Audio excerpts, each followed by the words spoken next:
नस्तफा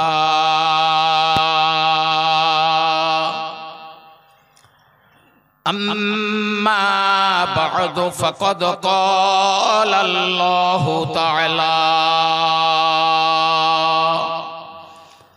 फ़ी कलामिल मजीद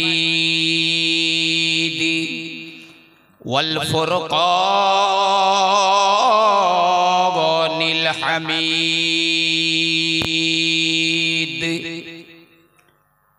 अऊज़ु बिल्लाहि मिनश शैतानिर रजीम।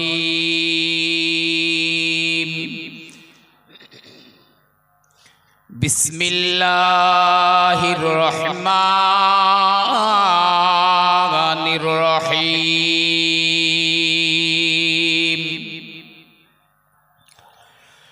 लक़द कान लकुम फ़ी रसूलिल्लाहि उस्वतुन हसनह। वक़ाल रसूलुल्लाहि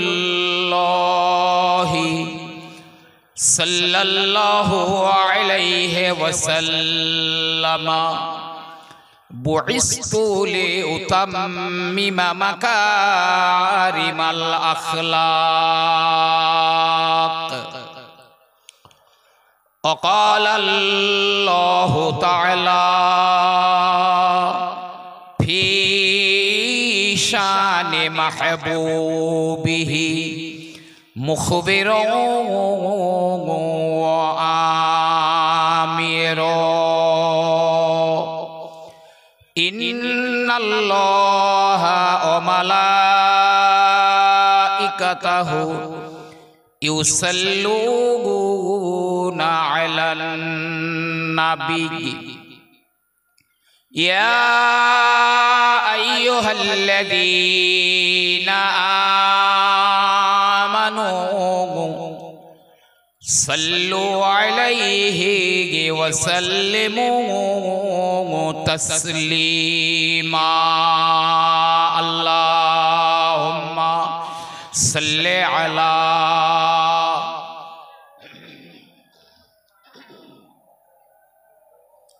व अला आलि सय्यिदिना। बीच सागर में आगर तूफान आ जाए, बीच सागर में आगर तूफान आ जाए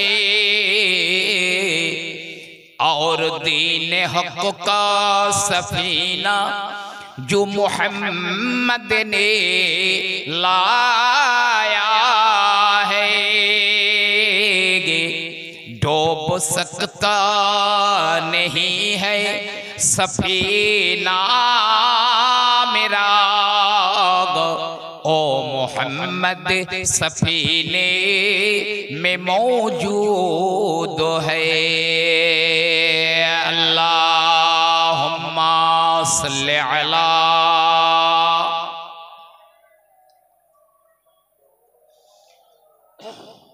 व अला आलि सय्यिदिना।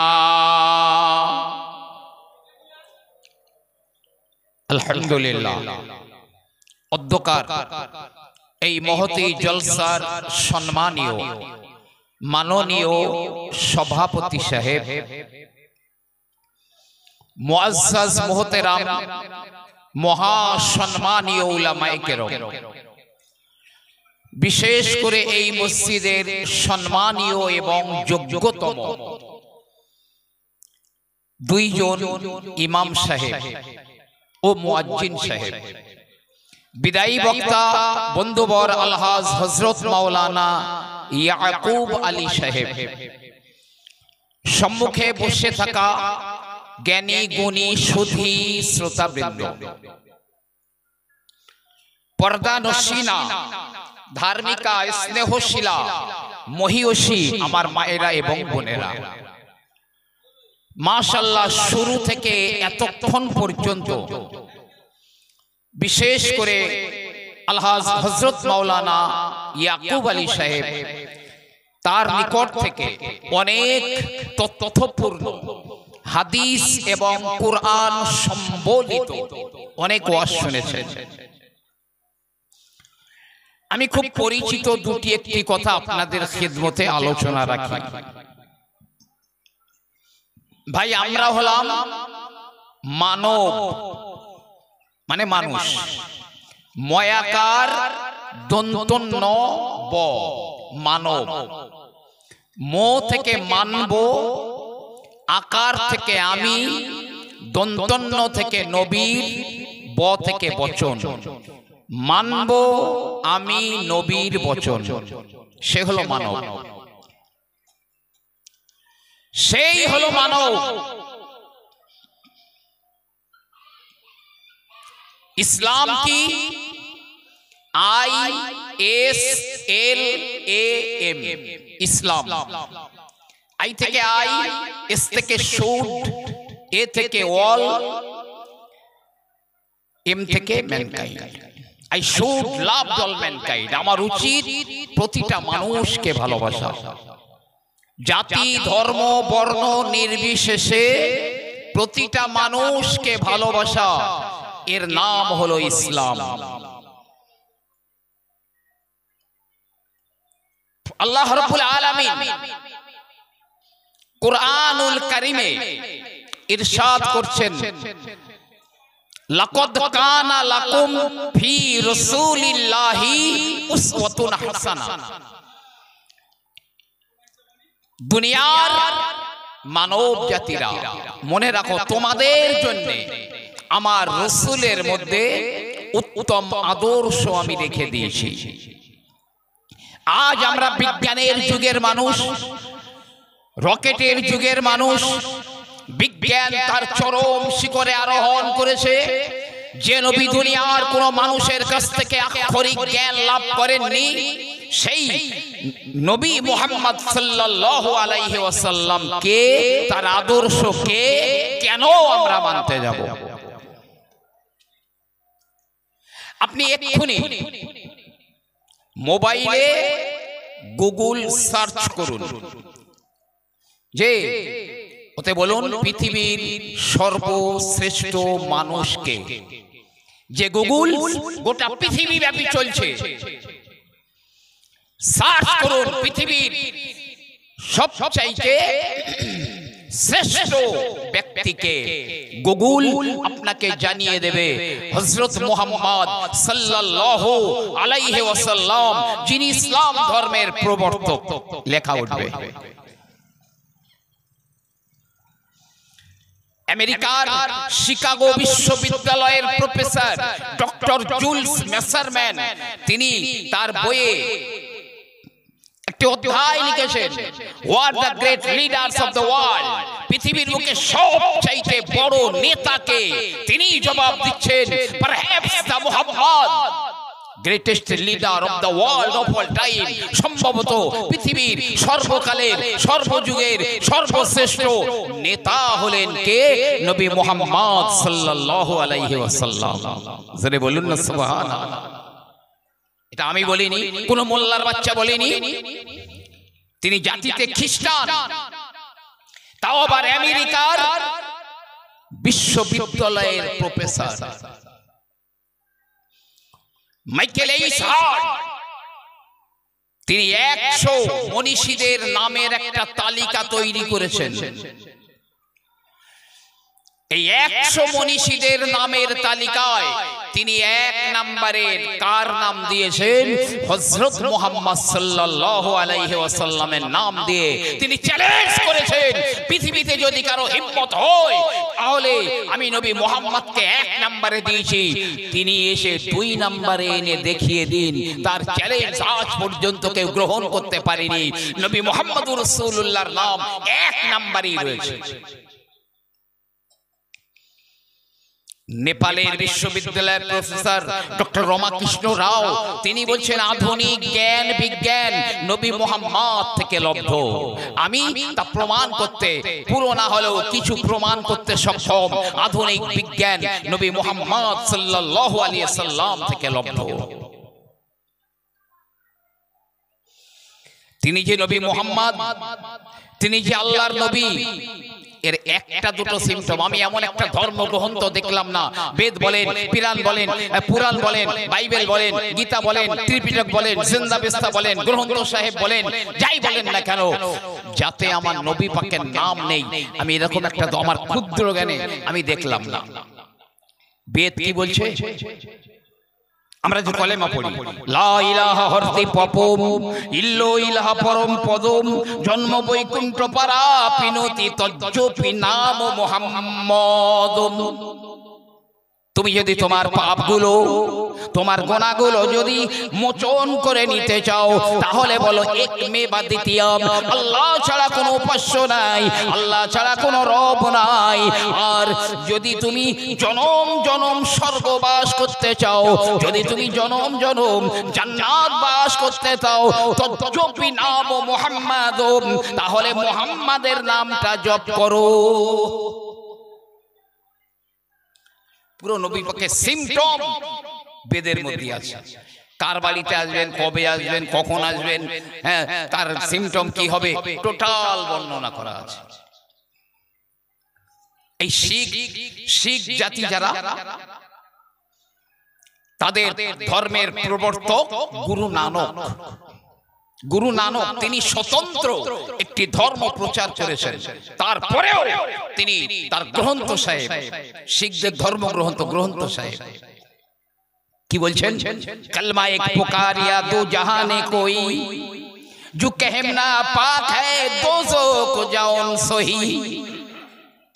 কি বলছে? এই কলেমায়ে তৈয়্যিবা শতত তোমরা পাঠ করবে, লা ইলাহা ইল্লাল্লাহ শতত পাঠ করবে। যেই কলেমা পড়বে না, অবশ্যই সেই ব্যক্তি নরকে তথা জাহান্নামে যাবে। কেন? নবী মুহাম্মদ সাল্লাল্লাহু আলাইহি সাল্লামের আদর্শ আমরা মানব। আমি তার কিছু আদর্শ বলবো। আমাদের যে ধর্মগ্রন্থ আল কোরআন, আল্লাহ পাক তো ১৫০০ বছর আগে চ্যালেঞ্জ দিয়েছেন, ওয়াইন কুনতুম ফি রাইবিন মিম্মা নাযালনা আলা আবদিনা ফাতু বিসূরা মিন মিসলিহি আদউ শুহাদাআকুম মিন দুনিল্লাহি ইন কুনতুম সাদিকিন। তোমরা যদি আমার এই কোরআনে সন্দেহ করো, যেটা আমি আমার নবীর উপরে নাজিল করেছি, তাহলে এই রকম একটা ছোট্ট সূরা আনো, যে তুমি যদি একা না পারো, দুনিয়ার তোমার যত সহযোগী, সহকারী, সাহায্যকারী আছে সবাইকে ডেকে নাও। আজ আমিও চ্যালেঞ্জ দিচ্ছি, যদি কারো হিম্মত থাকে ছোট্ট একটা লাইন এনে দিক। ডক্টর মরিস বুকাইলি খ্রিস্টান ছিলেন, 18টা ভাষায় পিএইচডি করেছিলেন। এই মরিস বুকাইলির মনের বড় ইচ্ছা ছিল, আমি একটু আরবি ভাষাটা শিক্ষা করব। তিনি এমন আরবি ভাষাটা শিক্ষা করলেন, তিনি ডাইরেক্ট আরবি ভাষায় কথা বলতে পারতেন, সরাসরি আরবিতে কথা বলতে পারতেন। এই আমাদের মতো এই ফুসকে মৌলবীদের যদি বলে আরবিতে 2 মিনিট কথা বলো, পায়জামা গরম হয়ে যাবে। তিনি খ্রিস্টান, তারপরেও তিনি ডাইরেক্ট আরবিতে কথা বলতেন। একদা খ্রিস্টান বুদ্ধিজীবীরা, খ্রিস্টান সাংবাদিকেরা মরিস বুকাইলিকে ঘিরে ধরলো। ও মরিস বুকাইলি, আপনি হলেন আমাদের গর্ব, আপনি আমাদের সোনার ছেলে, আমরা আপনার কাছে বিশেষ একটা কাজ নিয়ে এসেছি, আপনি কি আমাদের কাজটা করে দেবেন? এটা আপনার পক্ষেই সম্ভব। কি কাজ?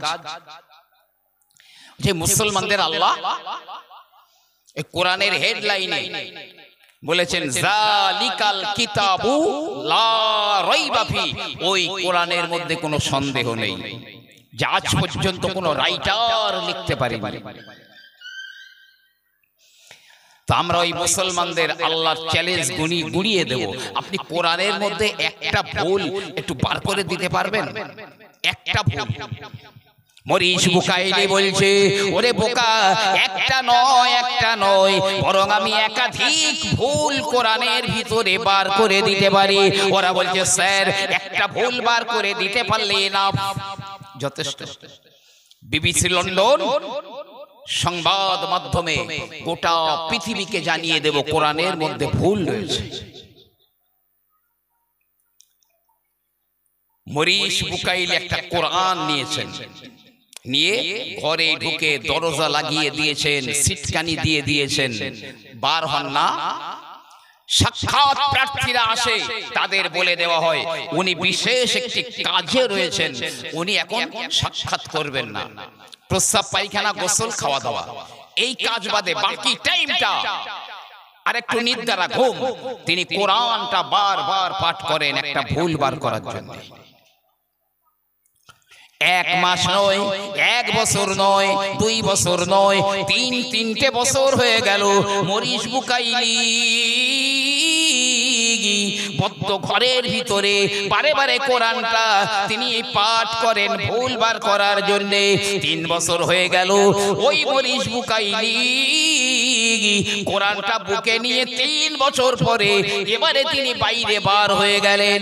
সাংবাদিকেরা ঘিরে ধরেছে, স্যার কোরআনের কোন পারায়, কোন সূরায়, কত রুকুতে, কত নম্বর আয়াতে ভুল পেয়েছেন বলে দিন।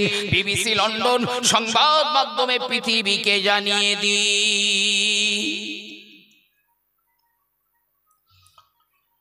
মরিস বুকাইলি বলছে থামো থামো, ওরা মনে করছে এই বলল বলে। মরিস বুকাইলি বলে, এ সাংবাদিকেরা, 3 বছর ধরে আমি বদ্ধ ঘরের ভিতরে কোরআন নিয়ে বারবার পাঠ করেছি একটা ভুল বার করার জন্য। কোরআনের একটা সেন্টেন্সে নয়, মানে একটা আয়াত বা বাক্যের ভিতরে নয়, একটা ওয়ার্ড বা শব্দের ভিতরে নয়, একটা লেটার বা অক্ষরে নয়, স্বরচিহ্ন যে জবর পেশে নয়, এমনকি একটা বিন্দু বা নোক্তাতে আমি ভুল বার করতে পারি না। বিবিসি লন্ডন এই সংবাদ মাধ্যমে জানিয়ে দাও কোরআনের মধ্যে কোনো ভুল নেই। আর আমি মরিস বুকাইলি আমি কোরআনের ধর্মে দীক্ষিত হয়ে গেলাম। জোরে বলুন সুবহানাল্লাহ। কারো যদি হিম্মত হয়, তুমি একা না পারলে তোমার যত সহযোগী আছে সবাইকে ডেকে একটা ছোট্ট একটা আয়াত নিয়ে এসো, একটা সূরাও নয়। আপনারা অনেকবার ওয়াজে শুনেছেন, আগের দিনে আরবি কবিরা তাদের লেখা কবিতাগুলো কাবার দেয়ালে টাঙিয়ে দিত। আমার নবী পাক কোরআনের সর্বাপেক্ষা ছোট্ট একটা সূরা কাবার গায়ে টাঙিয়ে দিয়েছেন। বিসমিল্লাহির রহমানির রহিম। ইন্না আ'তাইনাকাল কাউসার ফাসাল্লি লিরাব্বিকা ওয়ানহার ইন্না শানিয়াকা হুয়াল আবতার টাঙিয়ে দিয়েছেন। আরবের বিখ্যাত কবি লবিদ বলে, মোহাম্মদ কবি বটে, তবে এখনো কবিতা লেখার ব্যাপারে উৎপত্তি অর্জন করতে পারে না। কারণ প্রথম লাইনের সঙ্গে দ্বিতীয় লাইনের ছন্দে মিল হয়, তৃতীয় লাইনের সঙ্গে চতুর্থ লাইনের ছন্দে মিল হয়। মোহাম্মদ প্রথম দুটো ছন্দ মিলিয়েছে বটে, ইন্না আ'তাইনাকাল কাউসার ফাসাল্লি লিরাব্বিকা ওয়ানহার, কিন্তু ইন্না শানিয়াকা হুয়াল আবতার তৃতীয় লাইন চতুর্থ লাইনটা লিখতে পারে না। চতুর্থ লাইনটা লিখতে পারে না। নবী পাক বলছে ওই চতুর্থ লাইনটা তুমি লিখে দাও না, তুমি লিখে দাও না। লবিদ বলছে আমার 1 মাস সময় লাগবে। আরে এত বড় কবি এক জায়গায় বসে তো কয়েক মিনিটে একটা বড় কবিতা লিখে দিতে পারে। ছোট্ট একটা আয়াত, একটা লাইন লিখবে 1 মাস, ঠিক আছে 1 মাস টাইম। এক মাস পার হয়ে গেল, লবিদ কাবা চত্বরে চলে এলো, হাজার হাজার দর্শকেরা দাঁড়িয়ে রয়েছে। মুহাম্মদ যাকে কালামুল্লাহ বলে, আল্লাহর কালাম বলে, আজ আমাদের লবিদ তার মোকাবেলায় চ্যালেঞ্জ করে চতুর্থ লাইনটা লিখে দেবে। কি লিখলো লবিদ? হাযা কালামুন লাইসা কাকালামিল বাশার। উপরে যে তিনটে লাইন লেখা রয়েছে ওটা দুনিয়ার কোন মানব রচিত কবিতার মতো নয়। যারাই নবীকে বলতো কবি, তারাই বলছে এটা মানব রচিত নয়। তুমি তো কোথাকার কোন মশা। জি হ্যাঁ, কেন আমরা নবী পাকের আদর্শটা মেনে নেব? দেখুন না নবী পাকের আদর্শ কেমন। আসলে অনেক মানুষ আছে না, অন্যের মুখে ঝাল খায়, নিজে খেয়ে দেখে না, অন্যের মুখে খায়। তুমি নিজে একটু খেয়ে দেখো না। প্রিয় নবী সাল্লাল্লাহু আলাইহি ওয়াসাল্লাম মদিনার বাজারে দুটো উট বিক্রি করার জন্য নিয়ে গেলেন। উট দুটো সমমূল্যে আমার নবী বিক্রি করে দিলেন। টাকা মিটে গেল, নবী বাড়ি চলে এলেন। উটওয়ালারা উট নিয়ে বাড়ি চলে গেছে। আমার রাসূলুল্লাহ তিনি চিন্তা করলেন, আমার তো একটা ভুল হয়ে গেল। মদিনার বাজারে দুটো উট আমি নিয়ে গেলাম, একটা উটের পিছনের পা হালকা হালকা খোঁড়া ছিল, ওটা খরিদ্দাররা জানে না। আমি তো দুটো উট সমান দামে বিক্রি করে দিয়েছি। ভালো উটের যা দাম আর একটু খোঁড়া উটের তাই দাম, এটা তো হতে পারে না। প্রিয় নবী সাল্লাল্লাহু আলাইহি ওয়াসাল্লাম টাকাটা নিয়ে দৌড়ে দৌড়ে উটওয়ালাদের ধরে ফেললেন। দাঁড়াও দাঁড়াও দাঁড়াও, কি ব্যাপার? আপনাকে তো টাকা আমরা দিয়ে দিয়েছি, হ্যাঁ সব ঠিক আছে, কিন্তু আমি দুটো উট সমান দামে তোমাদের কাছে বিক্রি করেছি। আমার একটা উটের পিছনের পা একটু খোঁড়া রয়েছে, তাই কিছু পয়সা ফেরত দেওয়ার জন্য আমি এসেছি। ওরা বলছে আপনি চলে যান, আমরা তো দেখেই নিয়েছি। নবী পাক বলছে না, পৃথিবীর মানুষ বলবে মুহাম্মদ খরিদ্দারকে ঠকিয়ে মাল বিক্রি করেছে, উট বিক্রি করেছে, আমার আদর্শ কেউ মেনে নেবে না। নবী পাক জোর করে তাদের কিছু পয়সা ফেরত দিয়েছেন। আদর্শ যদি জাতি ধর্ম বর্ণ নির্বিশেষে সবার মাঝে থাকতো, আজকের পৃথিবীটা ভূস্বর্গ হয়ে যেত। আমরা অনেকে আছি না, মালের দোষ গোপন রেখে বিক্রি করি। নবী পাকের আদর্শটা নয়। একজন সাহাবা নবী পাকের কাছে এসে বলছে, হুজুর আমার বাড়িতে একটা পাত্রে ঘি ছিল, রাতের বেলা তাতে একটা ইঁদুর পড়ে মরে গেছে, এখন ইঁদুর তুলে ফেলে দিচ্ছি, আমি ঘিটা বাজারে বিক্রি করতে পারবো? প্রিয় নবী আমার বললেন, বিক্রি তো করতে পারবে, তবে শর্ত রয়েছে একটা, খরিদ্দারকে ওই কথাটা বলে দিতে হবে, ভাই খরিদ্দার আমার এই ঘিয়ের উপরে একটা ইঁদুর পড়ে মরে গিয়েছিল, এই কথাটা বলে যদি বিক্রি করতে পারো তবে জায়েজ হবে, অন্যথায় জায়েজ হবে না। ইসলাম গতানুগতিক শুধু একটি ধর্মের নাম নয়, একটা সুস্থ পরিবেশ, একটি সুস্থ দেশ গঠনের জন্য, একটা সুস্থ সমাজ গঠনের জন্য ইসলামের বিকল্প নেই। যে আমার ভাইরা বাবাজিরা, বদরের যুদ্ধে প্রিয় নবী সাল্লাল্লাহু আলাইহি ওয়াসাল্লাম বদরের যুদ্ধে যাবেন। উট গাধা ঘোড়া যতটা রয়েছে তার ডবল রয়েছে মুসলিম সেনারা।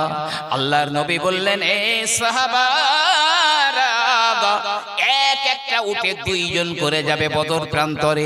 প্রথম একজন উটের উপরে উঠবে, আর একজন লাগাম ধরে টেনে টেনে নিয়ে যাবে।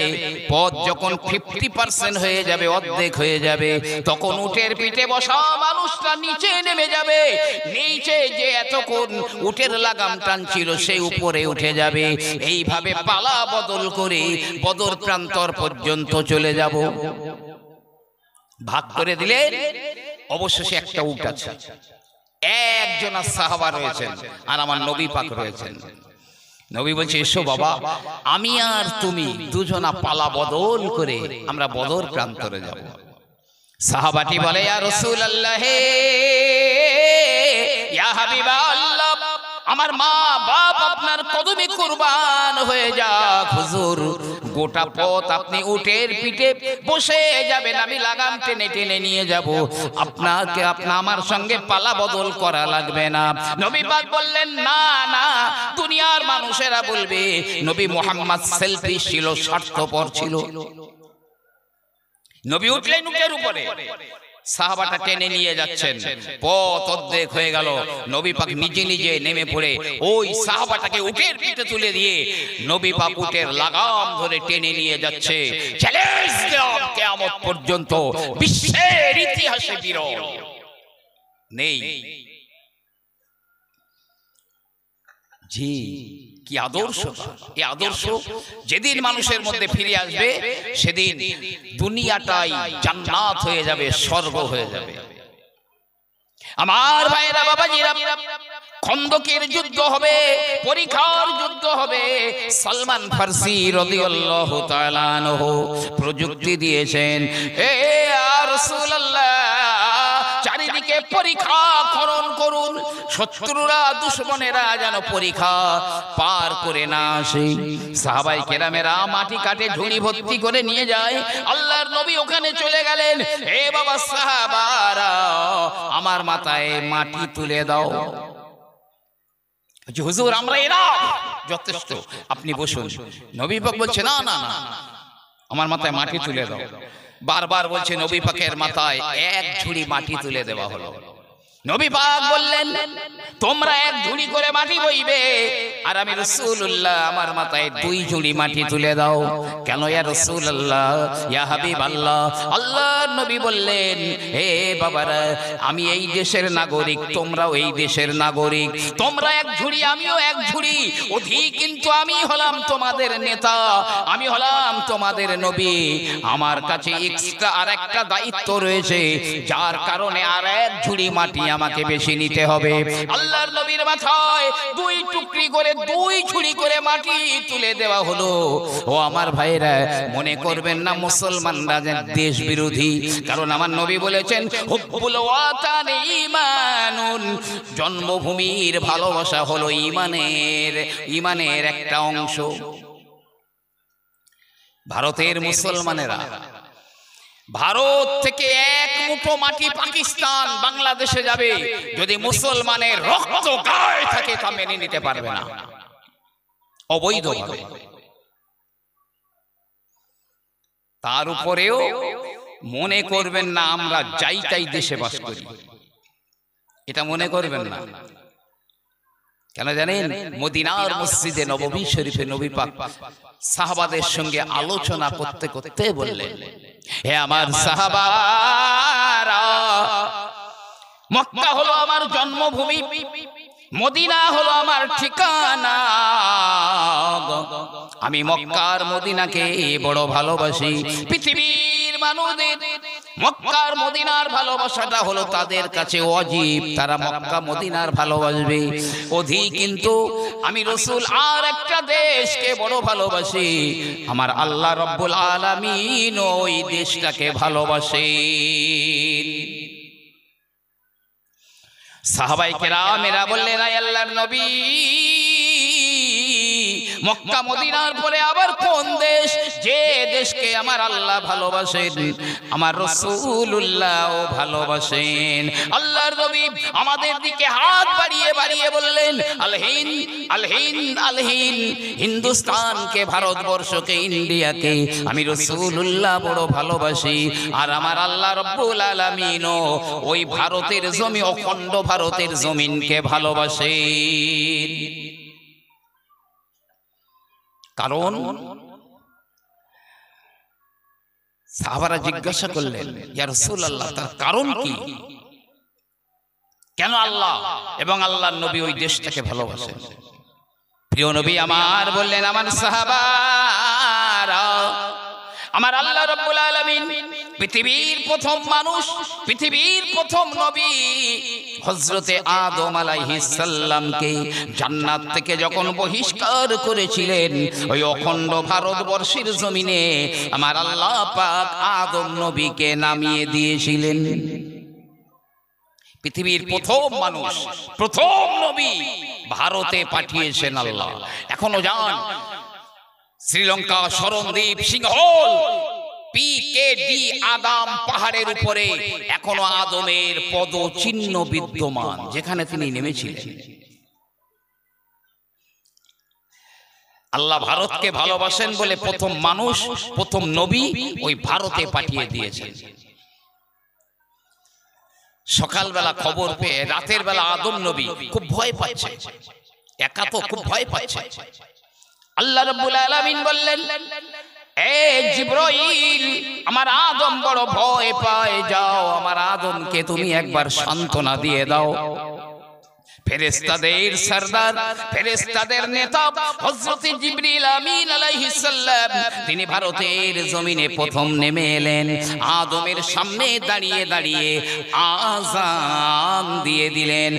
মনে রাখুন, আযান প্রথমে মক্কাতে নয়, মদিনায় নয়, ফ্রান্সে নয়, তুরস্কে, হল্যান্ড, থাইল্যান্ড, জাপান, চীন কোথাও নয়, বরং সর্বপ্রথম আযান হয়েছিল এই ভারতের জমিনে। কে দিয়েছিলেন আযান? ফেরেশতাদের সরদার হযরতে জিবরাইল আলাইহিস সালাম। সকাল হয়ে গেল, আস্তে আস্তে রাতের অন্ধকার বিদূরিত হয়ে যাচ্ছে। আদম খানিকটা আশ্বস্ত হয়েছে। আল্লাহ পাক বললেন, আদম, রাতের অন্ধকারের ভয় থেকে তোমাকে বাঁচালাম, 2 রাকাত নামাজ পড়ো। আমি বইটার কিতাবের নাম বলছি হাকিকতুস সালাত, বইটা খুললেই পেয়ে যাবেন। এটা উর্দু বইয়ের নাম বলছি আব না জাগে তো কব, খুললে পেয়ে যাবেন। আরো আছে। হযরতে বাবা আদম নবী আলাইহিস সালাম এই ভারতের জমিনে সর্বপ্রথমে 2 রাকাত নামাজ আদায় করে নিয়েছিলেন। আমার আল্লাহ রাব্বুল আলামিন মিরাজের রজনীতে ওই 2 রাকাত নামাজকে উম্মতে মুহাম্মাদির জন্য ফরজ করে দিয়েছেন। সকালবেলা ফজরের 2 রাকাত যে ফরজ নামাজ পড়ি, ওই 2 রাকাত নামাজ আদম নবী পৃথিবীতে ভারতের জমিনে প্রথম পড়েছিলেন। আযান যেমন প্রথম ভারতে হয়েছে, নামাজও তেমন সর্বপ্রথমে ভারতের জমিনে হয়েছে। যে কুল্লু শাইইন ইয়ারজিউ ইলা আসলিহি, প্রতিটা জিনিস তার আসলের দিকে ফিরে যায়। সমুদ্র থেকে বাষ্প ওঠে, মেঘ তৈরি হয়, বৃষ্টি হয়, সেই বৃষ্টি নদী, নালা, খাল, বিল দিয়ে আবার সমুদ্রে চলে যায় তার উৎপত্তি স্থলে। যেহেতু ভারতে আযান, একাম আযান নামাজ প্রথম হয়েছে, ভারত ঠিক সেই দিকে অরিজিনাল জায়গাতে আবার ফিরে যাবে ইনশাআল্লাহ। যারা বেঁচে থাকবেন 2050 সাল পর্যন্ত অপেক্ষা করুন। আমার ভাইরা, বাবাজিরা, খানায় কাবার দেয়ালে একটা পাথর রয়েছে, হাজারে আসওয়াদ। আসরে ছিল সাদা পাথর, হাজারে আবিয়াজ। এই পাথরের ইতিহাস রয়েছে। পাপীরা এবং ঋতুবতী মহিলারা স্পর্শ করার কারণে পাথরটা কালো হয়ে গেছে, তাই তাকে হাজারে আসওয়াদ বা কালো পাথর বলা হয়।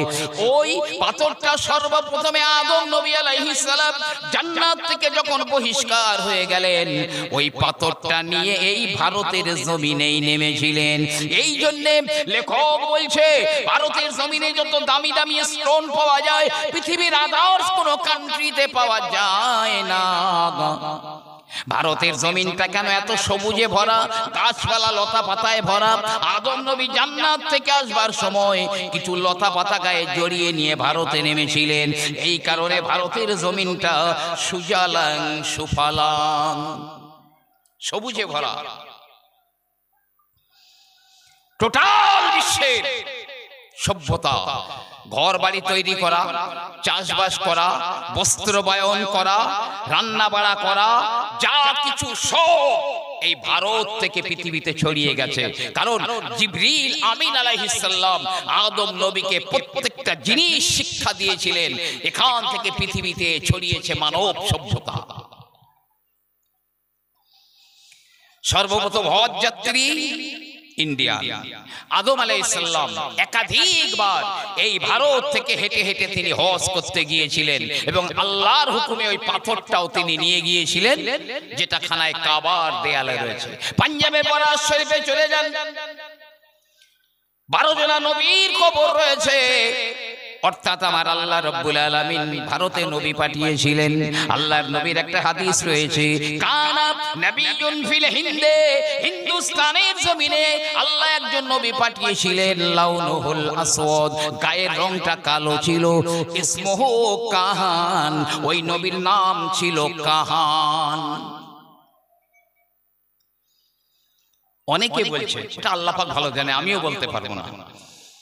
পরবর্তী জেনারেশন কাহান থেকে কানু, কানু থেকে অনেকে বলছে এটা কৃষ্ণ। বলছে উনি আল্লাহর একত্ববাদ প্রচার করেছিলেন। কৃষ্ণ। বুদ্ধদেব যখন মৃত্যু পথের যাত্রী, বলা হচ্ছে হে বুদ্ধ, আপনি পরলোক গমন করবার পরে যাব কোথায়? বুদ্ধ বলছে আমি শেষ বুদ্ধ নই, আমার পরে একজন বুদ্ধ আসবেন যার নামের প্রথম অক্ষরে ম, শেষের অক্ষরে দ। তিনি গোমাংস ভক্ষণ করবেন, তার লিঙ্গের অগ্রভাগ ছেদন করা থাকবে, তোমরা তার কাছে যাবে, সফল হয়ে যাবে। তিনি আমার আপনার নবী মুহাম্মদ সাল্লাল্লাহু আলাইহি ওয়াসাল্লাম। সাহাবারা ভারতবর্ষে এসেছেন।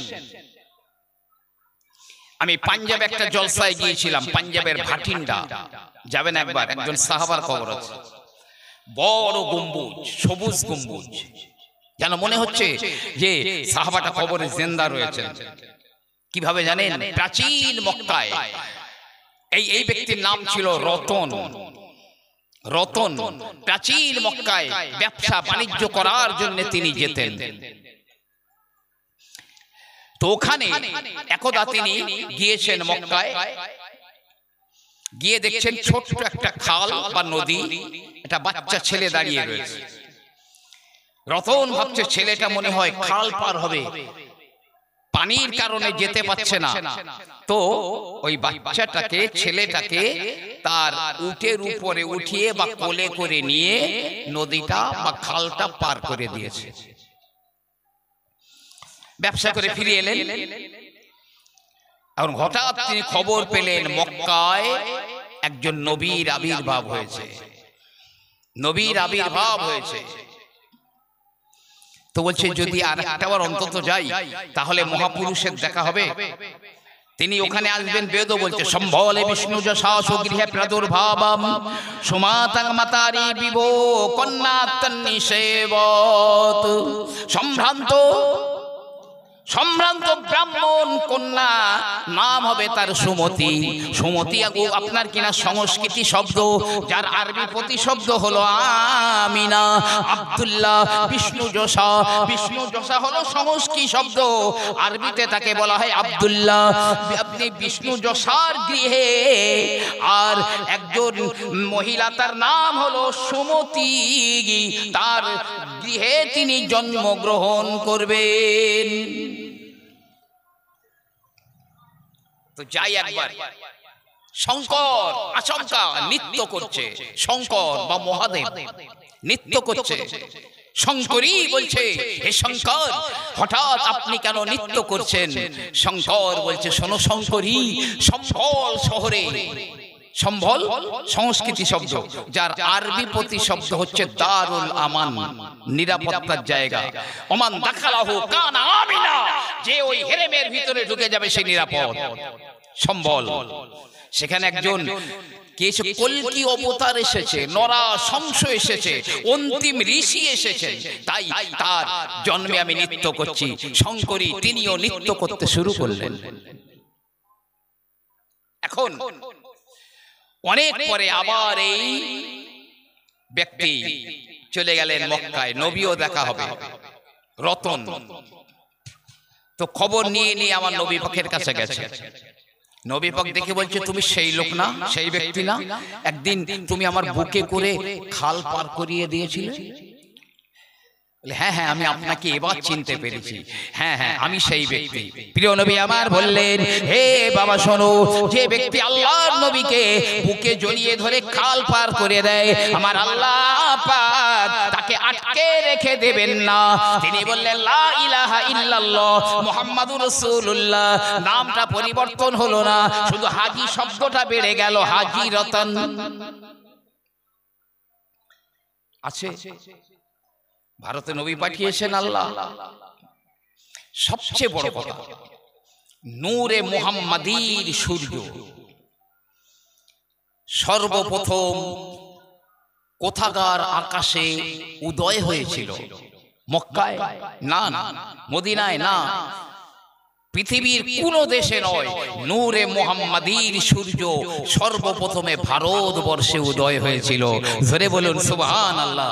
আদম নবী আলাইহিস সালাম যখন বহিষ্কার হয়ে গিয়েছিলেন, তখন আদম নবীর পেশানিতে বা কপালে নূরে মুহাম্মাদীটা ধারণ করে তিনি এই ভারতের জমিনে নেমেছিলেন। এই কারণে আমার রাসূলুল্লাহ প্রায় প্রায় বলতেন, আমি একবার ভারতবর্ষে আমার যেতে বড় মন চায়, আমি একবার ভারতের জমিনে যাব। কিন্তু না না না, যেদিন কোরআনের আয়াত নাজিল হয়ে গেল, আল ইয়াউমা আকমালতু লাকুম দীনাকুম ওয়া আতমামতু আলাইকুম নি'মাতি ওয়া রাদিতু লাকুমুল ইসলাম দীনা, আয়াত যখন নাজিল হয়ে গেল, আল্লাহর রাসূলের ভারতের জমিনে আসার আর প্রয়োজন থাকলো না। আসতে পারেন, খুব ইচ্ছা ছিল আসবেন ভারতের জমিনে। তবে নবী পাক ভারতবর্ষের মুসলমানদের কিন্তু ভুলে যাননি। মদিনার মসজিদে নববী থেকে আমার নবী প্রায় প্রায় আমাদের এই সাইটে হাত বাড়িয়ে বলতেন, আমি ওই দিক থেকে ইসলামের গন্ধ পাচ্ছি, আমি ওই দিক থেকে আমার মহব্বতের গন্ধ পাচ্ছি। আমি দেখেছি ভাই, আমাদের ভারতবর্ষ বলেন, বাংলাদেশ বলেন, কি পাকিস্তান বলেন, আফগানিস্তান বলেন, এই যা দেখি আমরা যতটা ধর্ম ইসলাম ধর্ম মেনে চলি, পৃথিবীর অন্যান্য দেশে মনে হয় এতটা কেউ মেনে চলে না, মেনে চলে না। আমার নবী বলতেন, ওই দিক থেকে ইসলামের গন্ধ পাচ্ছি, আমার মহব্বতের গন্ধ পাচ্ছি। তো নবী পাক আসতে পারেননি বটে, তবে ভারতের মুসলমানদের ভুলেও যাননি। নবী পাকের ইন্তেকালের অনেক পরে একজন আওলাদে নবী বাগদাদ শরীফে বসবাস করতেন। একদা রাসূলুল্লাহ স্বপ্নে তাকে জানিয়ে দিলেন, হে বাবা ছেলে, তোমার কাছে আমার কয়েকটা কেশ রয়েছে, আমার চুল মোবারক রয়েছে, আমি ভারতে যেতে চেয়েছিলাম, যেতে পারি না, তাই আমি ভারতবর্ষের মুসলমানদের জন্য আমি কিছু উপহার দিতে চাই, যাও যাও যাও, আমার ওই কেশ মোবারক গুলো ভারতের জমিনে রেখে এসো। আওলাদে নবী কেশ মোবারক গুলো নিয়ে ভারতে এলেন। তখন ভারত শাসন করছেন সম্রাট ঔরঙ্গজেব রাহমাতুল্লাহ আলাইহি। গিয়েছেন, গিয়ে বলছে, আমি আওলাদে নবী। সম্রাট উঠে দাঁড়ালেন আদবের জন্য, কি খবর? আমি আমার রাসূলের কয়েকটা কেশ মোবারক এনেছি ভারতবর্ষে রাখবার জন্য, যেহেতু আপনি হলেন ভারতপতি, তাই আপনাকে দিচ্ছে, এগুলো রেখে দিন। সম্রাট বলছে, আমি কি করে কিভাবে বুঝবো এটা আমার নবী পাকের কেশ মোবারক? বলছে, হুজুর আমি আওলাদে নবী, মিথ্যা বলছি না। কিন্তু সম্রাট বলছে, তারপরেও প্রমাণ দিতে হবে, প্রমাণ দিতে হবে। তো বলছে, আপনি কি জানেন আমার নবী পাকের চুল মোবারক যদি আগুনে ফেলে দেওয়া যায়, আগুন নিভে যায়, আমার রাসূলের কেশ মোবারকে আগুনে স্পর্শ হয় না, জানেন? বলে, হ্যাঁ বিলক্ষণ জানি। তাহলে আপনি একটু পরীক্ষা করে দেখুন। একটা পাত্রে সম্রাট আগুন জ্বালালেন, দাউ দাউ করে আগুন জ্বলে। একটা কেশ মোবারক নিয়ে যেই না আগুনে ফেলে দিয়েছেন, আগুনটা ঝুট করে নিভে যায়। আমার রাসূলুল্লাহর কেশ মোবারকে আগুন স্পর্শ করলো না। আবার একবার দেখব, একই আবার একবার দেখব, তিনবার একই কেস। বলছে হয়তোবা তুমি এই কেসটার উপরে কোনো রাসায়নিক কেমিক্যাল প্রলেপ দিয়েছো। যেমন বাজারে নিশাদল কিনতে পাওয়া যায়, নিশাদল পানিতে লিকুইড করে আপনার হাতে প্রলেপ দিয়ে হাতটা শুকিয়ে আগুনে হাত ঢুকিয়ে দেবেন, আপনার হাত পুড়বে না। হতে পারে তুমি এই চুলগুলোর উপরে কিছু রাসায়নিক কেমিক্যাল প্রলেপ দিয়েছো।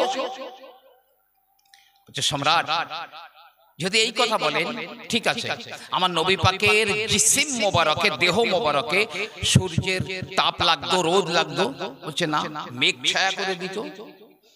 তাহলে আমি যদি এই চুলটায় রাসায়নিক কেমিক্যাল প্রলেপ দিয়ে আনি তাহলে হয়তো আগুনে পড়েনি, কিন্তু বাইরে রেখে দিলে তো মেঘ এসে ছায়া করবে না। আগামীকাল বেলা, দুপুর বেলা টানা রৌদ্রে এই কেশগুলো রেখে দেন, যদি আকাশের কোনো মেঘ এসে ছায়া না করে দেয়, যে শাস্তি দেবেন তাই নেব। ভাই আমার, বাবাজিরা, আবার পরের দিনে টানা রৌদ্র পড়ে, আকাশে এক খণ্ড মেঘ নাই। সম্রাট আওরঙ্গজেব বড় একটা মখমলের চাদর বিছিয়ে দিয়েছে, আমার নবী পাকের কেশ মোবারক গুলো যেই না রেখে দিয়েছে, সা করে এক খণ্ড মেঘ এসে চুল মোবারক গুলোর উপরে ছায়া করে দিয়েছে। জোরে বলুন না সুবহানাল্লাহ। সম্রাট চুল মোবারক লোকগুলো নিয়ে খুব কাঁদছে, আর যেন নবী পাকের সঙ্গে ডাইরেক্ট কথা বলছে, ইয়া রাসূলুল্লাহ, আমার বেয়াদবি নেবেন না, তাহলে আমি ধ্বংস হয়ে যাব। হুজুর, হুজুর, আমি শুধু আপনার চুল মোবারক কিনা এটা শিওর হওয়ার জন্য এতগুলো পরীক্ষা করলাম। সেই চুল মোবারক গুলো কোথায় রয়েছে? কাশ্মীরের হযরত বাল মসজিদে। হযরত বাল মসজিদ এই জন্যই বলা হয়, নবী পাকের কেশ রয়েছে। যে আগে প্রায় সপ্তাহে সপ্তাহে দেখানো হতো, কেউ যখন চুলগুলো বার করতো, কেউ যখন নবী পাকের নামে দরুদ সালাম পড়তো, চুল মোবারক গুলো নিজে নিজে খাড়া হয়ে দাঁড়িয়ে যেত। আবার যখন লোকেরা দরুদ সালাম বন্ধ করতো, বসে পড়তো, চুল মোবারক গুলো আবার আস্তে আস্তে শুয়ে পড়তো। ওই কাশ্মীরের হযরত বাল মসজিদে বলে জঙ্গি ঢুকে গেছে, বোমা মেরেছে, গ্রেনেড মেরেছে, স্টেন গানের গুলি করেছে, আজ পর্যন্ত একটা বোমা গুলি ওই মসজিদের ভিতরে বাস্ট হয়নি। ওটা নবী পাক আমাদের জন্য উপহার দিয়েছেন, আমরা ভালোবাসি। এই জন্য ভারতের জমিনকে ভালোবাসি আমরা, যার ভারতবর্ষের স্বাধীনতা সংগ্রামে হাজার হাজার আলেম ওলামা শুধু দেশের জন্য জীবন দিয়েছে। ইন্ডিয়া গেট ওখানে দেখে আসুন কতজন মুসলমান রয়েছে।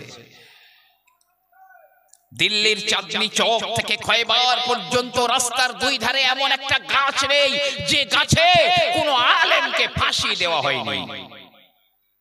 কিসের জন্য? এই ভারত ভূমির জন্য জীবন দিয়েছে। আমরাও তাদের উত্তরসূরি, ভারতের জন্য এখনো আমরা জীবন দিতে প্রস্তুত। এক মুঠো মাটি চলে যাবে অবৈধভাবে, বাংলাদেশ, পাকিস্তান, ভারতবর্ষের মুসলমান মেনে নিতে পারে না।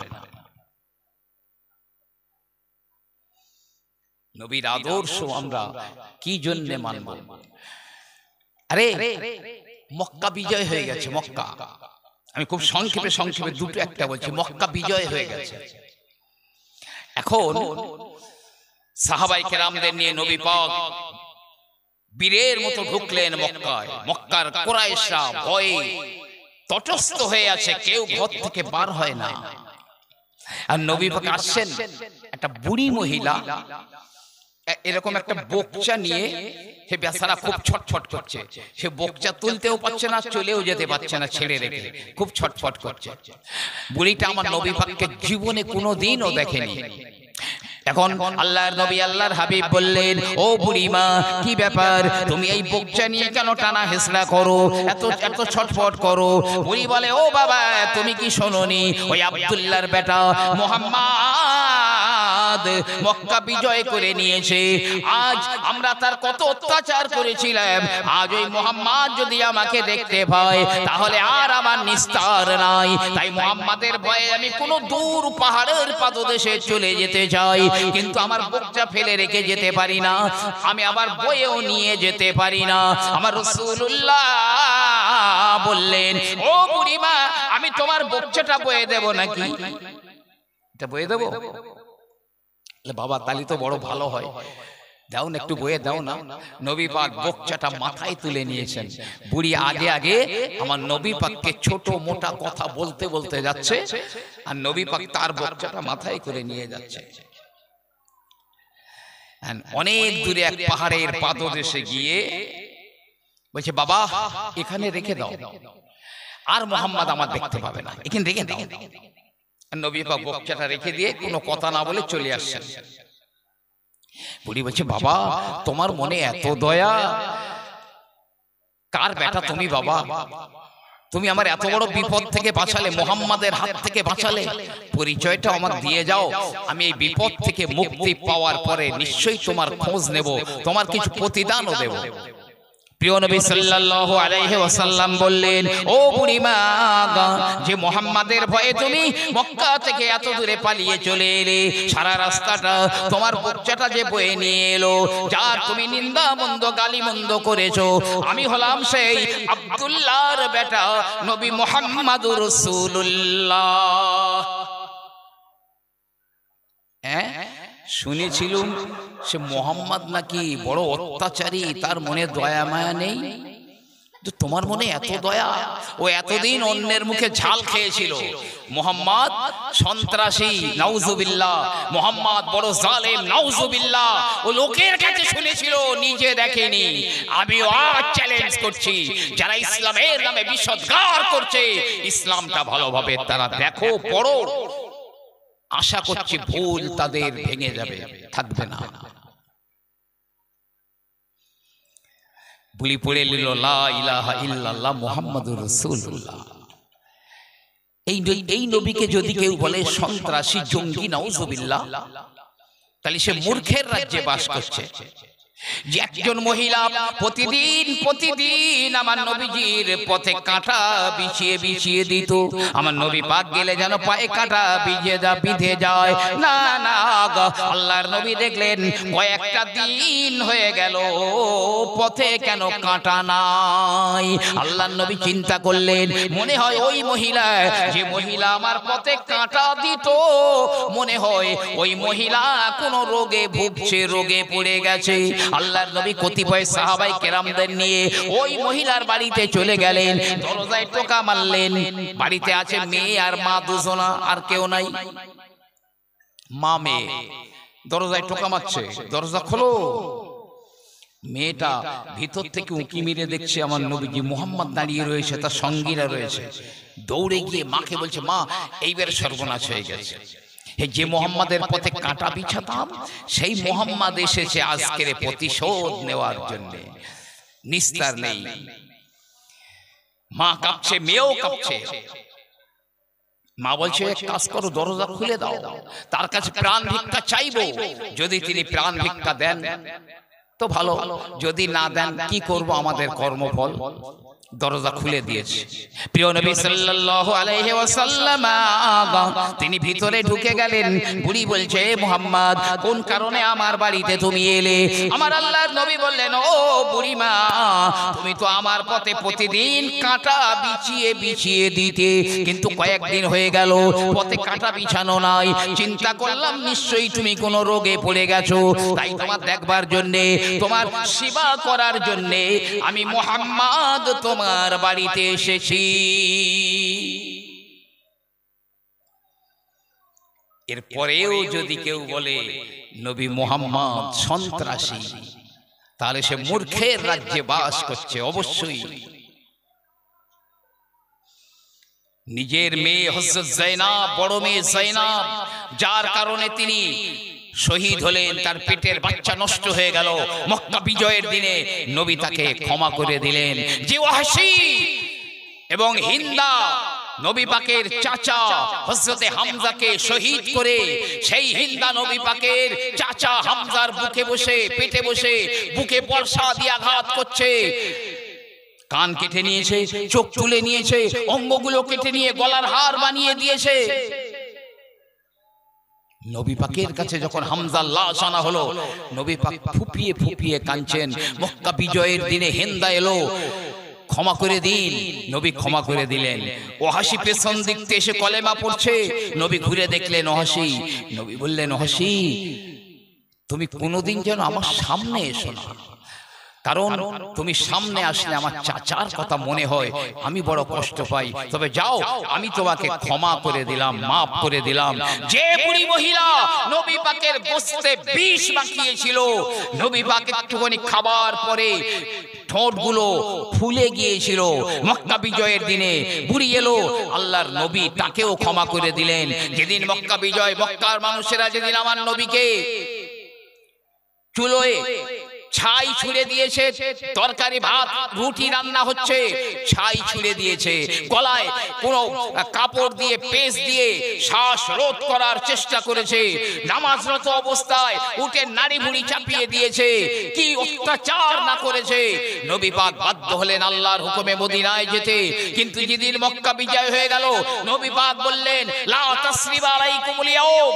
ইউসুফ আলাইহিস সালাম তার ভাইদের সঙ্গে যেদিন সাক্ষাৎ হলো, যে ভাইরা ইউসুফ নবীকে কুয়ায় ফেলে দিয়েছিল, সেই ভাইরা যখন এলো, ইউসুফ আলাইহিস সালাম বলেছিলেন, লা তাসরিবা আলাইকুমুল ইয়াউম, আজ তোমাদের উপরে আমার কোনো অভিযোগ নেই।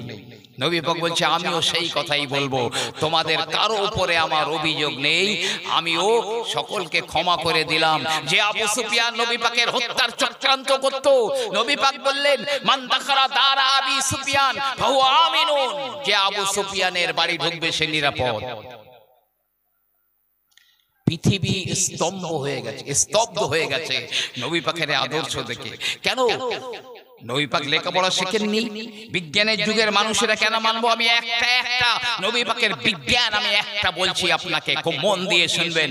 আমরা তো কি করি, আমাদের দাঁত ব্রাশ করি, ব্রাশ দিয়ে দাঁত মাজি। বর্তমানে আমেরিকান ডেন্টাল সার্জন যারা, তারা বলছে একটা ব্রাশ ওয়ান টাইম, একবার মাত্র ইউজ করা যায়। চায়ের কাপ, প্লাস্টিকের কাপ, কাগজের কাপ, চা খেয়ে ফেলে দাও, ব্রাশ নতুন কিনে এনেছো, একবার দাঁত মেজে ফেলে দাও, ওয়ান টাইম ঠিক আছে, দ্বিতীয়বার দাঁতের জন্য ক্ষতিকারক। আপনার আন্তর্জাতিক খ্যাতি সম্পন্ন ডেন্টাল সার্জন, যার নাম হলো আপনার ডক্টর কক্স ব্যাসিলস, তাকে বলা হচ্ছে, স্যার আপনি এমন একটা পেস্ট বা টুথ পাউডারের নাম বলে দিন, আমি যেন আমার দাঁতের সুরক্ষা পাই। উনি বলছেন, আমার জানা নেই পৃথিবীতে এরকম কোন পেস্ট বা পাউডার আবিষ্কার হয়েছে, তবে আমি তোমার দাঁতের সুরক্ষা দিতে পারি যদি তুমি গাছের কাঁচা ডাল দিয়ে দাঁত মাজতে পারো, তোমার দাঁতের গ্যারান্টি দিতে পারি।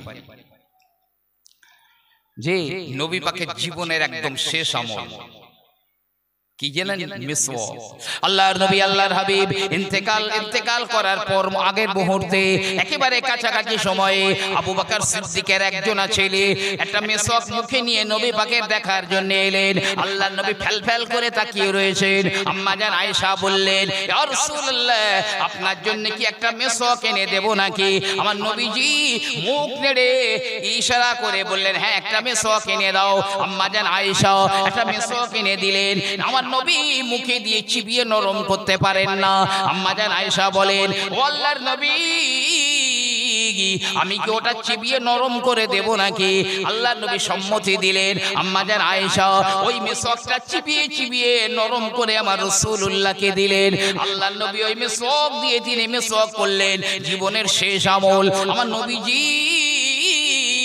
বলেছেন, লাউলাম আশুক্কা আলা উম্মতি লা আমারতুহুম বিসওয়াকি ইনদা কুল্লি সালাতিন, যদি আমার উম্মতের উপরে দুঃসাধ্য বা কষ্টসাধ্য না হতো, আমি প্রতি নামাজের সময় ওদেরকে মিসওয়াক করতে বলতাম। নবী পাক দুটো গাছের নাম বিশেষ করে বলে গেছেন, পিলু গাছের ডাল অথবা উদে হিন্দুস্তান কা লাকড়ি, নিম গাছের ডাল দিয়ে দাঁত মাজতে বলেছেন। কারণ এই দুটো গাছের নাম কেন বললেন? যারা ডেন্টাল সার্জন তাদের জিজ্ঞাসা করবেন, কারো মুখে দাঁত থাকতে গেলে দুটো খাবারের প্রয়োজন, ক্যালসিয়াম আর phosphorus. Without calcium and phosphorus কারো মুখে দাঁত থাকতে পারে না। তাই পৃথিবীতে যত গাছ আছে তার মধ্যে পিলু গাছের মধ্যে সবচাইতে বেশি পরিমাণ ক্যালসিয়াম আর ফসফরাস রয়েছে। সেকেন্ড স্টেজে নিম গাছের ডালে ক্যালসিয়াম আর ফসফরাস ভরে রয়েছে। যদি আপনার কোনো দাঁতের সমস্যা হয়, আমি বলছি একবার দেখবেন, ফুলে গেছে, ব্যথা হয়েছে, পুঁজ হয়েছে, আপনি দিন 3-4-5 বার করে ওই মেসওয়াক করবেন, ইনশাআল্লাহ কোনো ডাক্তারের চেহারা আপনাকে দেখতে হবে না, ওই ওসিলায় আল্লাহ পাক ভালো করে দেবেন ইনশাআল্লাহ। এমনকি ক্যান্সার হয়েছে, তখন ক্যান্সারের ওষুধ উঠেনি, ডাক্তার বলছে এর আর কোনো লাইন নেই, যা খাবার খাইয়ে দাও, এ আর বাঁচবে না। শেষ চিকিৎসা, ডাক্তার একটা মেসওয়াক ধরিয়ে দিয়েছে, নিম গাছের ডাল ধরিয়ে দিয়েছে, এ দিয়ে দৈনিক 5-6 বার দাঁত মাজো। ব্যক্তি সেই দাঁত মাজে, ওই ওসিলা করে আল্লাহ পাক তার ক্যান্সার রোগটাকেও ভালো করে দিয়েছেন। এ হলো ছিল আমার নবীর বিজ্ঞান। কেন মানবেন? এটা গতানুগতিক কোনো ধর্ম নয়। যে প্রিয় নবী সাল্লাল্লাহু আলাইহি ওয়াসাল্লাম মিশকাত শরীফের কিতাবুল লিবাসের মধ্যে, এমনি করে বুখারী শরীফের মধ্যে হাদিসটা এসেছে, মান সাররা ইসারাহু ওয়ালা আলাল আরদি ইলা আখিরিল হাদিস। আমার নবী বলেন, কোন পুরুষ বেটা ছেলে যদি তার পরনের কাপড়টা পায়ের গিরোর নিচে পড়ে, তাহলে তার ওই অঙ্গটা জাহান্নামে যাবে, মানে ওই ব্যক্তি জাহান্নামী হয়ে যাবে। পরের রিওয়ায়েতে রাসূলুল্লাহ বললেন, কিয়ামতের মহাময়দানে আমার আল্লাহ পাক ওই ব্যক্তির দিকে রহমতের নজরে একবারও তাকাবেন না, যার যে পুরুষের পরনের কাপড়টা গিরোর নিচে পড়ে যায়।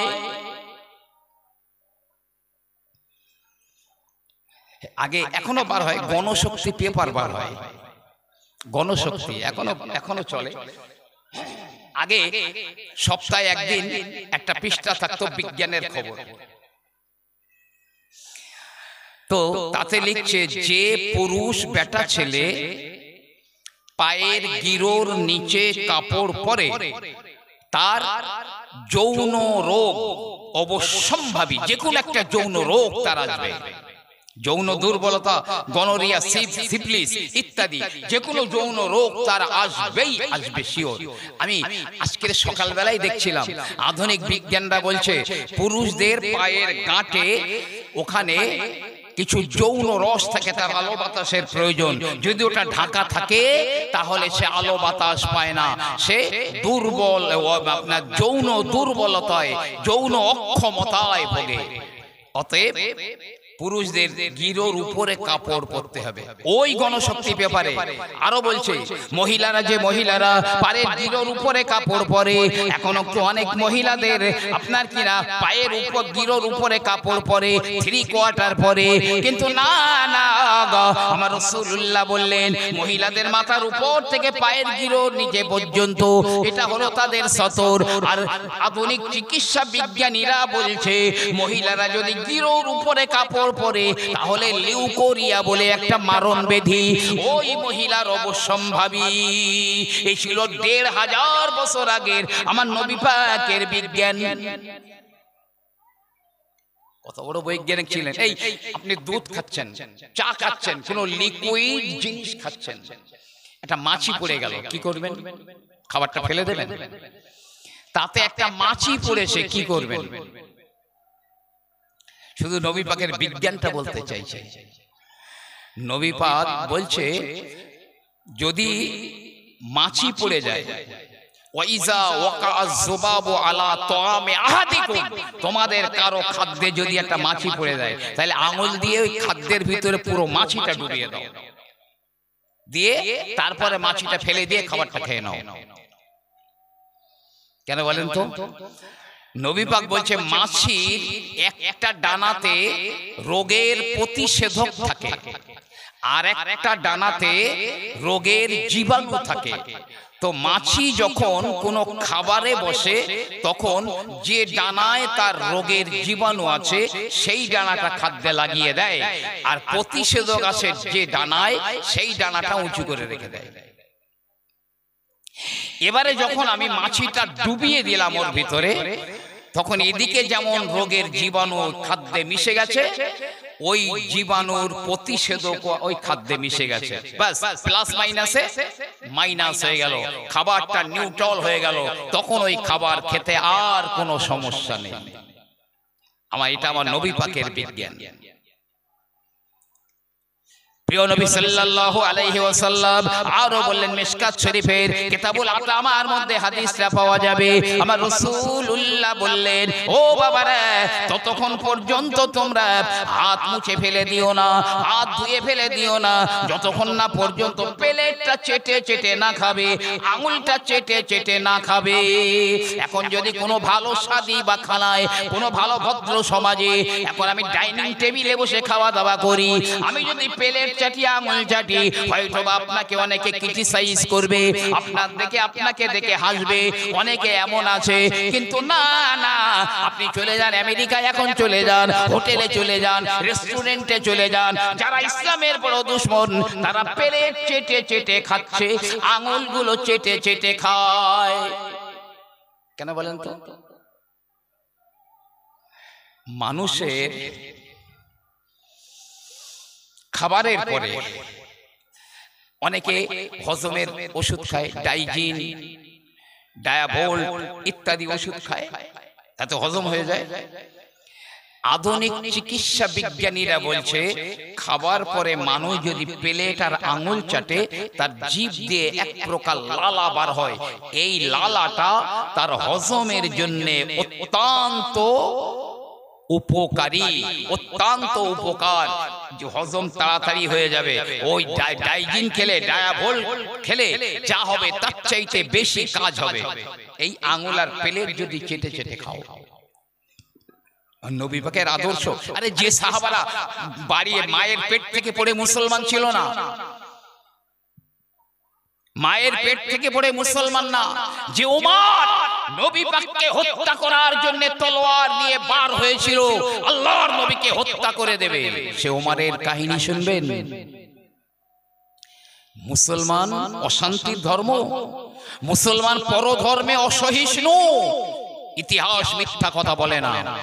যে এই যে বাইতুল মুকাদ্দাস, ফিলিস্তিন আর ইসরায়েল যে যুদ্ধ হচ্ছে, আমাদের পুরাতন কিবলা বাইতুল মুকাদ্দাসকে কেন্দ্র করে, ওই বাইতুল মুকাদ্দাস তখন খ্রিস্টানরা দখল করে নিয়েছিল, খ্রিস্টানরা দখল করেছিল। খলিফা ওমর রাদিয়াল্লাহু তাআলা আনহু সৈন্য প্রেরণ করলেন, বাইতুল মুকাদ্দাসটাকে বিজয় করে নাও। মুসলমানেরা লড়াই করে, লড়াই করতে করতে করতে করতে বাইতুল মুকাদ্দাসটা জয় হয়ে যায়। এবারে মুসলমানেরা বলে, এ খ্রিস্টানেরা, বাইতুল মুকাদ্দাসের চাবি দাও, এই মসজিদুল আকসার চাবিটা দিয়ে দাও। তারা বলল, না না না, এই চাবি তোমাদের হাতে দেব না, আমরা ওমরের কথা শুনেছি, খলিফা ওমরকে একবার চোখে দেখব, আর ওমরের হাতে চাবিটা ডাইরেক্ট হস্তান্তর করে দেব। দূত চলে এলো, গোলাম চলে এলো, হুজুর বাইতুল মুকাদ্দাস জয় হয়ে গেছে, এখন চাবি ওরা আপনার হাতে ডাইরেক্ট দিতে চায়, আর আপনাকে একটু দেখতে চায়, এক্ষুনি যেতে হবে। ওমর বললেন, চলো, একদম দেনান দেন, চলো। গায়ে জামা আছে, তালি লাগানো, হুজুর আপনাকে দেখার জন্য হাজার হাজার মানুষ দাঁড়িয়ে রয়েছে, আজকের একটু ভালো জামা পরেন। খলিফা ওমর বললেন, এ বাবা শোনো, আমার রাসূলুল্লাহ কিতাবুল লিবাসের মধ্যে হাদিসটা বলে দিয়েছেন, দুনিয়ার জমিনে কেউ যদি অহংকারের পোশাক পরে, আমার আল্লাহ পাক কিয়ামতের দিনে তাকে লাঞ্ছনার পোশাক পরিধান করাবেন। আমি তালি মারা জামা গায়ে দিল আমি ওমর, ভালো জামা গায়ে দিল আমি ওমর, চলো বেরিয়ে পড়ো। খলিফা ওমর বেরিয়ে পড়লেন, উটের পিঠে সওয়ার হয়ে যান। যেতে যেতে যেতে যেতে একটা গির্জা পড়লো, খ্রিস্টানদের একটা গির্জা পড়ে গেল। ওমরের নামাজের সময় হয়ে গেছে। হযরত ওমর উটের পিঠ থেকে নিচে নেমে ওই গির্জার ফাদারকে বলছে, এই আমি ওমর, আমার নামাজের টাইম হয়ে গেছে, একটু বলবে কোথায় নামাজ পড়বো? তো গির্জার ফাদার, গির্জার সন্ন্যাসী বলে, আপনাকে আমি কোথায় নামাজ পড়তে বলবো? আসুন ডেকে নিয়ে তার গির্জার একটা বারান্দা, ফাঁকা বারান্দা ভালো করে নিজে মুছে পরিষ্কার করে দিয়ে বলছে আপনি এখানে নামাজ পড়ুন। খলিফা ওমর ক্ষণকাল ভেবে তিনি ওখানে নামাজ পড়লেন না, বাইরে গিয়ে একটা ফাঁকা জায়গায় নামাজ পড়ে উঠে এলেন। গির্জার সন্ন্যাসী নিজেকে খুব অপমানিত মনে করছেন যে ওমর বড় ধর্মে এত অসহিষ্ণু, আমি এত বড় মুখ করে জায়গা দিলাম নামাজ পড়বার জন্য, আর ওমর এখানে নামাজ পড়লেন না, খুব অপমানিত বোধ করছেন। হযরত ওমর রাদিয়াল্লাহু তাআলা আনহু নামাজ পড়ে এসে বলছে, ওগো গির্জার সন্ন্যাসী, আপনি লজ্জিত হবেন না, নিজেকে অপমানিত মনে করবেন না। আমি ইচ্ছা করলে আপনার গির্জার ওই বারান্দায় আমি নামাজ পড়তে পারতাম, কিন্তু একটা কারণে আমি নামাজ পড়ি না। আমি ওমর যদি আজ আপনার গির্জায় নামাজ পড়ে নেই, মুসলমানদের ইতিহাসে লেখা হয়ে যাবে, ইসলামের ইতিহাসে লেখা হবে ওমর ওই গির্জায় নামাজ পড়েছিল। না না, ওমর কোন গির্জায় নামাজ পড়ে না, বরং ওই জায়গায় মসজিদ ছিল, ওই মসজিদ ভেঙে খ্রিস্টানেরা গির্জা বানিয়ে নিয়েছে। তাই পরবর্তী জমানার মুসলমানেরা তোমার গির্জা ভেঙে দেবে, তোমার গির্জা ভেঙে দিয়ে তারা ওখানে একটা মসজিদ বানিয়ে নেবে। কিন্তু আমার নবীর আদর্শ এটা নয় যে কোন মানুষ কারো ধর্মস্থানকে ভেঙে দেবে। তাই আগামী দিনে যেন তোমার ওই গির্জার একটা ইট পর্যন্ত কেউ খুলে নিতে না পারে। তাই আমি ওখানে নামাজ পড়লাম না, আমি দূরে গিয়ে নামাজ পড়লাম। পরবর্তী মুসলমানেরা ওই জায়গায় একটা মসজিদ বানিয়ে নেবে, তোমার গির্জার কোনো ক্ষতি হবে না। মুসলমানেরা এত চিন্তা ভাবনা করে কাজ করে যে ওমর উটের পিঠে যাচ্ছেন, পথ অর্ধেক হয়ে গেছে, খলিফা ওমর নিচে নেমে গেছে, গোলামকে বলছে তুমি উপরে ওঠো। ঠিক অবাক কাণ্ড, মুসলিম জাহানের একছত্র খলিফা আর তার গোলামকে বলছে ওঠো উটের পিঠে, আমি লাগাম টানবো। গোলাম বলছে না হুজুর, আপনি কি বলেন, আপনি মুসলিম দেশের একছত্র খলিফা। ওমর বলছে এটা আমার নবীর আদর্শ নয়, উঠে পড়ো। জোর করে গোলামকে উটের পিঠে দিয়ে ওমর লাগাম ধরে টেনে নিয়ে যাচ্ছে। হাজার হাজার মানুষ দাঁড়িয়ে রয়েছে ওমরকে দেখবার জন্য। ঢুকে গেছে বাইতুল মুকাদ্দাস চত্বরে। এবার ওমর কাকে ভাববে, খলিফা কাকে ভাববে, যে উটের পিঠে আছে ওকে, না যে লাগাম টেনে নিয়ে যাচ্ছে ওকে? উটের পিঠে যে আছে, সবাই উটের পিঠে যে আছে তাকে সম্মান করছে, স্যালুট করছে। ওই ওমর গোলাম থাকতে পারলো না, গোলাম কি করলো, উটের পিঠ থেকে লাফ দিয়ে নিচে পড়ে বলছে এই আমি ওমর নই, ওমর তো ওই, আমি ওমরের গোলাম, ওই যিনি লাগাম টেনে নিয়ে যাচ্ছেন উনি হলেন আমাদের খলিফা ওমর। এর নাম হলো ইসলাম। ইসলাম মানে একটা বড় শান্তির জায়গা। পীর জুলফিকার রহমান নকশবন্দি লিখছেন, খুতবাতে জুলফিকার, বড় একজন দেওবন্দি হযরত, যার পাকিস্তানে বাড়ি, এখনো বেঁচে আছেন। এই ভারতবর্ষের একদম শেষ প্রান্তের দিকে একটা জমি নিয়ে দ্বন্দ্ব হচ্ছে, হিন্দু মুসলিম জোর দ্বন্দ্ব হচ্ছে।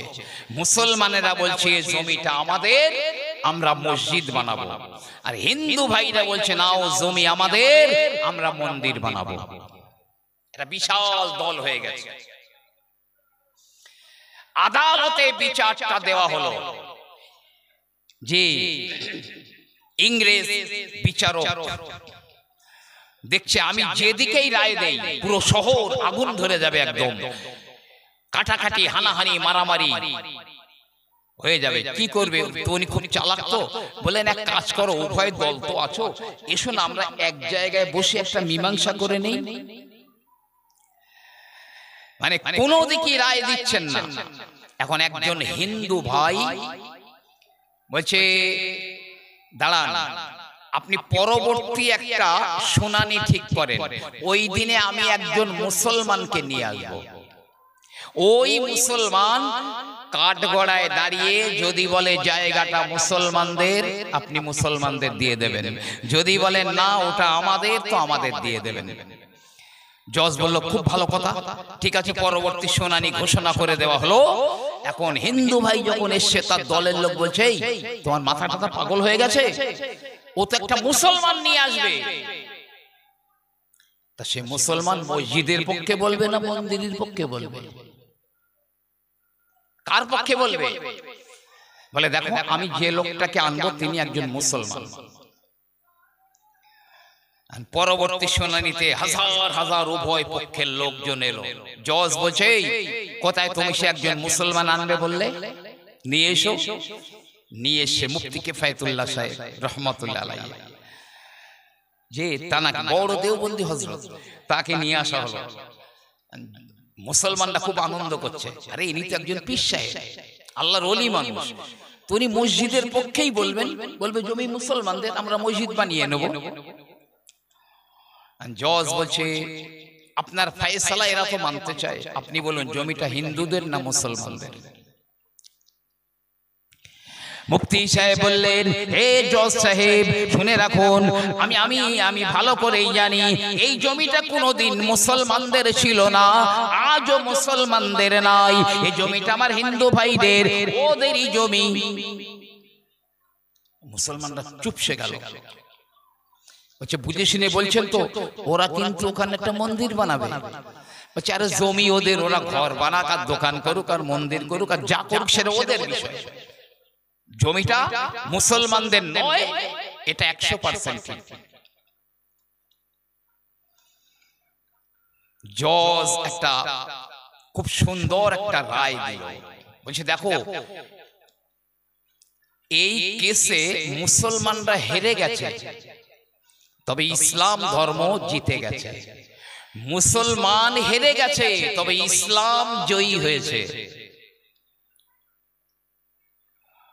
এখন আমার হিন্দু ভাই যারা ছিল তারা বলল, জজ সাহেব প্রকৃত মুসলমান এইরকমই, এনারা জীবনে কোনোদিন হারামকে হালাল, হালালকে হারাম, উদর বিন্দি বুদর ঘাড়ে চাপিয়ে দিতে পারে না। এই যদি হয় ইসলাম, সবাই মিলে বলছে লা ইলাহা ইল্লাল্লাহ মুহাম্মাদুর রাসূলুল্লাহ, এখন সবাই মিলে ওই জমিতে আমরা মসজিদ বানিয়ে দেব। একটু জোরে বলুন না সুবহানাল্লাহ। এর নাম হলো ইসলাম। আরে সলিমদ্দির 1 বিঘা জমি জোর করে কেড়ে নিয়ে যদি কেউ মসজিদ বানায়, সে মসজিদে জিনার, ওই মসজিদে নামাজ হবে না, হবে না, হবে না।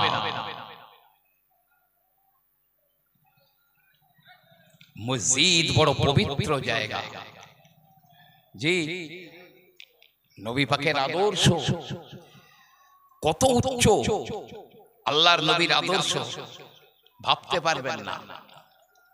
ভাই আমার, বাবাজিরা আমার, মনে রেখে দিন, আমার রাসূলুল্লাহ সাল্লাল্লাহু আলাইহি ওয়াসাল্লাম যখন মক্কা থেকে হিজরত করে মদিনায় গেলেন, মদিনায় বহুজাতিক মানুষেরা বাস করে।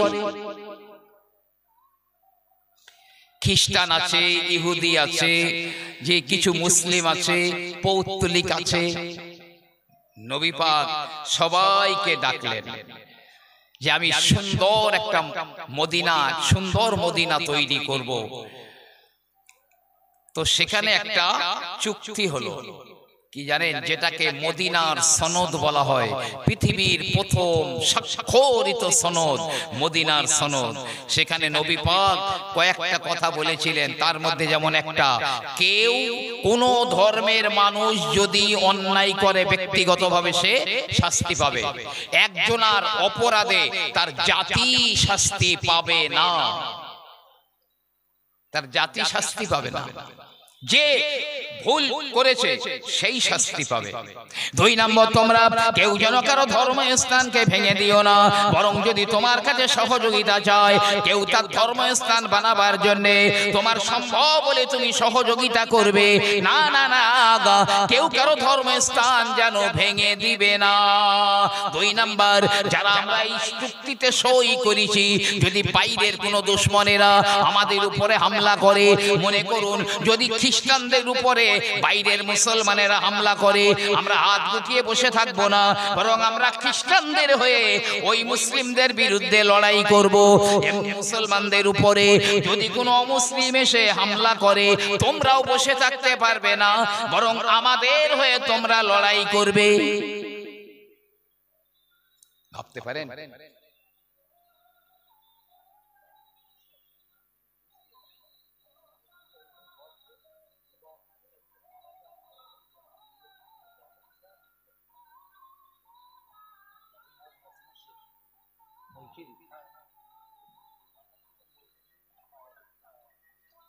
ওটা আমার কাছে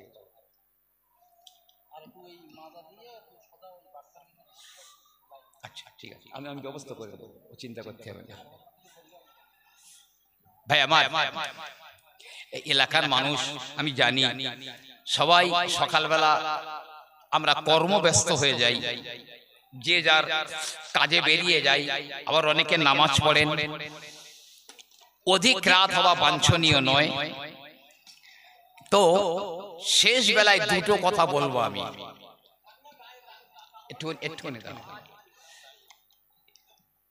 কিয়ামতের মাঠে মিজানের পাল্লায় নেকি আর গোনা ওজন হবে। তো একজনার নেকির পাল্লা হালকা হয়ে গেছে, গোনার পাল্লা পুরো ঝুঁকে গেছে।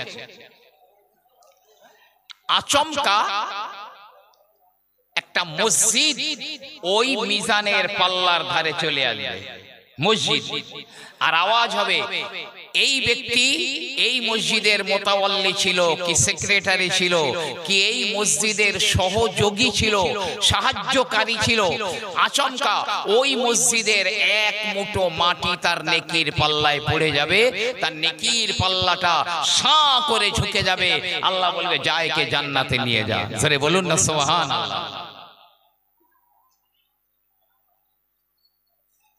কিয়ামতের দিনে তো সব ধ্বংস হয়ে যাবে, কিচ্ছু থাকবে না, শুধু মসজিদ আর মাদ্রাসা ধ্বংস হবে না। তবে এই মসজিদ, বিভিন্ন জায়গার মসজিদ, মসজিদে নববী নিজের জায়গাতে থাকবে না, সব পশ্চিম প্রান্তে গিয়ে টলমল টলমল করবে। আল্লাহ বলবে জিবরাইল এই মসজিদ মাদ্রাসা ধ্বংস হলো না কেন জিজ্ঞাসা করো তো। জিবরাইল এসে জিজ্ঞাসা করবেন এই মসজিদের ইটগুলো, রডগুলো, বালিকণাগুলো, প্রতিটা পার্টস মাদ্রাসার ইট, বালি, সিমেন্ট ইত্যাদি সব কথা বলবে।